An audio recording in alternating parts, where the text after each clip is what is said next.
Hello viewers, Assalamu alaikum. I'm Mitun Ghosh, the Managing Director of Internet Limited. আজকে একটি thought share করার জন্য কথা বলা আপনাদের সাথে। মালয়েশিয়াতে রাইট নাও স্টুডেন্টরা বাংলাদেশ থেকে প্রচুর পরিমাণে ফ্লাই করছে because of Malaysian visa ratio right now অনেক ভালো, এবং তার চেয়ে বেশি সুখবর যেটা হচ্ছে মালয়েশিয়ার পার্টে মালয়েশিয়াতে এখন স্টুডেন্টদের education level of study, the environment of way of study, the environment of living of students, this is all top notch. So যার কারণে এখন বাংলাদেশ থেকে প্রচুর পরিমাণে স্টুডেন্ট যারা ইউরোপ বা ইউএসএ অস্ট্রেলিয়ার পাশাপাশি মালয়েশিয়াতে অনেকে যাচ্ছেন। সো মালয়েশিয়াতে সম্প্রতি আজকে আমি পরিচয় করে দিচ্ছি আমাদের শাহিন সাহেব। উনি হচ্ছেন ওনার দুটো প্রতিষ্ঠান, মূলত উনি হচ্ছে ইউসুফ ট্যুরস অ্যান্ড ট্রাভেলসের স্বত্বাধিকারী, পাশাপাশি ইউসুফ এডুকেশন গ্রুপের সম্মানিত চেয়ারম্যান। সো উনি আমাদের সাথে কোলাবোরেশন করে এটার সাথে মালয়েশিয়া নিয়ে কাজ করছেন। সো শাহিন সাহেবের বেশ কিছু স্টুডেন্ট অলরেডি মালয়েশিয়াতে আমাদের মাধ্যমে আমরা একসাথে কোলাবোরেশন করে পাঠিয়েছি।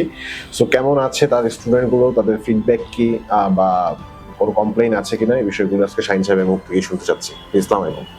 ভালো আছেন না? জি আলহামদুলিল্লাহ ভালো। সো এখন আপনার তো স্টুডেন্ট কিছু ফ্লাই হলো, হ্যাঁ, গত বছর 2024 সালের জানুয়ারি ইনটেকে। সো তাদের ফিডব্যাক কি, আপনি নতুন কাজ করছেন মালয়েশিয়া নিয়ে, কেমন মানে ফিল করছেন? আলহামদুলিল্লাহ মোটামুটি ভালো। ডিসেম্বর এবং জানুয়ারি গত 2 মাসে যে ফ্লাইটগুলো আমাদের গিয়েছে, যাওয়ার পরে ওদের ফিডব্যাক খুবই ভালো। ওরা এখন লিভিং স্পেস, ফুড বা others study facility all is done. সবাই খুব ভালো রিভিউ দিচ্ছে, এবং নতুন যারা যাবে তাদের জন্য তাদের খুবই প্রত্যাশা যে হ্যাঁ, নতুন যারা আসবে তাদের জন্য খুবই একটা ভালো পজিটিভ দিক যে ওখানে থাকা খাওয়া এবং স্টাডি যে পরিবেশগুলো আছে, মানে ফ্যাসিলিটিসগুলো এবং বিভিন্ন যে সামগ্রিক যে সমস্যাগুলো হয় অন্যান্য ক্ষেত্রে, সেক্ষেত্রে মালয়েশিয়াতে খুব ভালো পজিটিভ দিক যে তাদের খাবারের সমস্যাটা থাকে না। যেটা বাংলাদেশে আমরা সচরাচর যে খাবারটা খাই, ওই খাবারটা ওখানে সেম টু সেম, অলমোস্ট কাছাকাছি পাওয়া যায় 95%। এবং রেজিলেশনের দিক থেকে মালয়েশিয়া একটি মুসলিম কান্ট্রি, সেক্ষেত্রে সব মানে সকল দিক থেকেই খুব ভালো, 99% is good.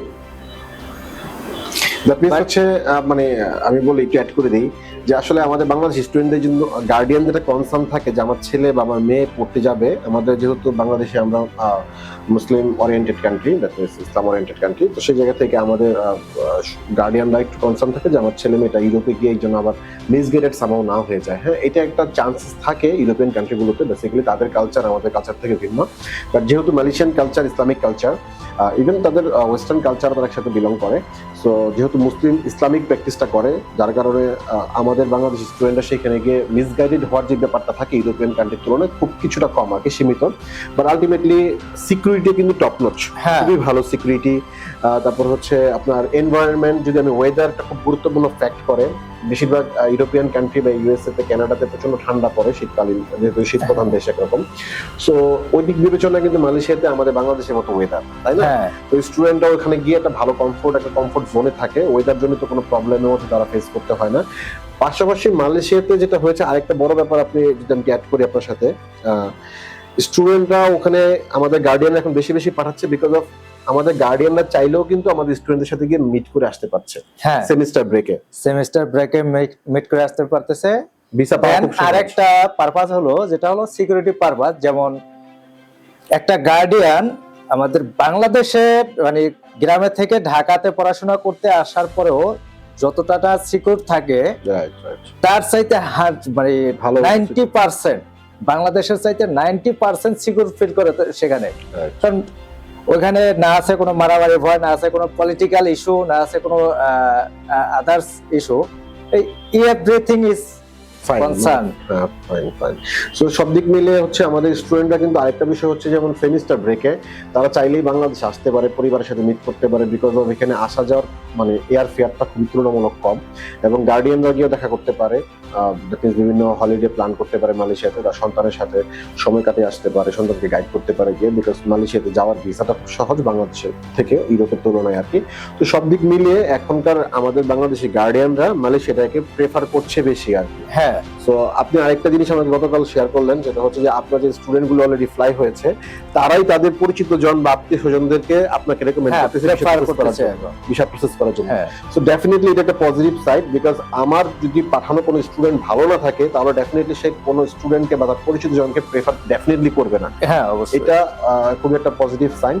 So thank you ভাইজান। আর হচ্ছে আমাদের যদি কোনো সাজেশন থাকে আপনার পক্ষ হতে আমাদের সার্ভিসটাকে আরো আপগ্রেড করার জন্য, এটা আপনি বলতে পারেন। সার্ভিস, আমরা যে সার্ভিসগুলো দিচ্ছি এখন আপনি এবং আমরা যৌথভাবে যে সার্ভিসগুলো দিচ্ছি এর ভিতরে এখনো আমাদের ওইরকম কোনো কমপ্লেন নাই। যদি আমরা সার্ভিসটাকে আরো প্রোভাইড করতে পারি বা অন্যান্য দিক থেকে মোড় নিতে পারি তখনই, যখন আমাদের একটা মিসগাইড থাকে অথবা আমাদের মিসইউজ থাকে, যখন কোনো একটা ক্লায়েন্ট আমাদের কমপ্লেন দেয় যে স্যার এই জিনিসটাকে আমাদের একটু হ্যান্ডেলিং করতে হবে বা এটাতে আর একটু পজিটিভ থিঙ্ক করতে হবে বা আরো ভালো কিছু করতে হবে, সেক্ষেত্রে আমরা ওই রুলসটা বা ওই সিস্টেমটাকে আমরা একটু পরিবর্তনের দিক চিন্তা ভাবনা করতে পারি। বাট আমাদের এখন পর্যন্ত ওরকম কোনো কমপ্লেন নাই। যতগুলো স্টুডেন্ট আমরা এই পর্যন্ত ফ্লাইট করেছি এবং যে রুলস অনুযায়ী আমরা যে কাজগুলো করেছি আমাদের সিস্টেম অনুযায়ী সবাই হ্যাপি আছে, প্লিজড আছে। আচ্ছা, that's fine. So thank you Shahin ভাই আপনার মূল্যবান মতামতের জন্য। আসলে বেসিক্যালি শাহিন ভাইয়ের ব্যাপারটা আমি একটু অ্যাড করি। শাহিন ভাই বেসিক্যালি উনি ভিন্ন ট্রেডে খুব ভালো করছেন, মার্কেটে ইন্ডাস্ট্রি লিড করছেন, বাট আলটিমেটলি যখন শাহিন ভাই আমরা স্টুডেন্ট নিয়েও কাজ করি তখন আমাকে বলে স্টুডেন্ট কিভাবে যায় মালয়েশিয়াতে বা কিভাবে কাজ করে। সো কথায় উনি যখন পুরো প্রসেসটা জানলেন উনি খুব এটা বলে প্রসপেক্টিভ একটা প্রজেক্ট হবে যদি এটা নিয়ে কাজ করা যায়। তো সেই ধারণা থেকে শাহিন ভাইয়ের স্টুডেন্টের পথ চলা শুরু এবং মাশাআল্লাহ অল্প সময়ের মধ্যে উনি অনেক ভালো স্টুডেন্টকে বিদেশে পাঠাতে পেরেছেন এবং প্রতিনিয়ত ওনার কাছে কোয়ারিজ আসতেছে, এটা একটা পজিটিভ দিক। সো ইনশাল্লাহ আমরা পাশাপাশি এডুকেশন সেক্টরেও মানে দেশের বাইরে স্টুডেন্টকে প্রমোট করার ক্ষেত্রে পাশাপাশি কাজ করছি। সো আই থিংক সো আমরা একসাথে মিলেমিশে কাজ করে অনেক ভালো স্টুডেন্টকে সার্ভ করতে পারবো। Thank you so much. Okay, thank you.